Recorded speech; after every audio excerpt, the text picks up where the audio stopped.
J'arrive à 7 h du matin à l'atelier et je le quitte à 7 h du soir.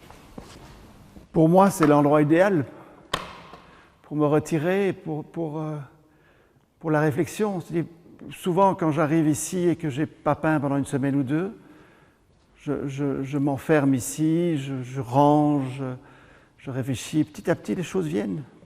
J'ai besoin de silence, de recul, voir personne, lire, écouter de la musique. Puis les choses, petit à petit, se mettent dans mon... Je construis quelque chose en moi et puis, quand c'est construit, je peux commencer à peindre. Un atelier, c'est un lieu de solitude et il faut être absolument... J'aime m'isoler de tout. D'ailleurs, il n'y a jamais de fenêtre sur l'extérieur. La lumière vient du ciel. En fait, c'est la lumière du nord, donc c'est la meilleure lumière pour les peintres.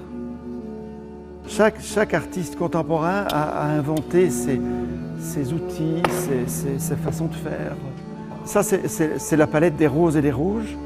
Et quand j'utilise cette couleur, je la rapproche du tableau. Parce qu'à chaque coup de pinceau, je vais sur ma palette, en fait. Comme les anciens qui avaient leur palette sur le bras, ils faisaient ça. Moi, je fais ça, en fait. Mais avec une autre dimension. Bon, ils faisaient des grands tableaux aussi, hein, c'est pas... Et bon, chaque fois, je range ma palette, là, dans son garage. Hein. Moi, je suis un enfant de l'art abstrait, c'est-à-dire que j'ai commencé dans les années 70. J'ai appris par moi-même, par les musées, J'ai aimé beaucoup tous les grands peintres du siècle passé, et puis je m'en suis nourri, et puis petit à petit, j'ai trouvé mon propre langage. La toile, là, les portes s'ouvrent, et mon mental voyage, mais voyage à l'infini.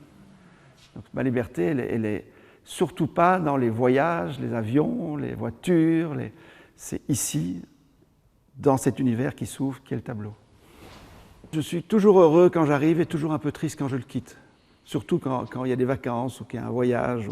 Quitter cet endroit, pour moi, il fait partie de moi-même.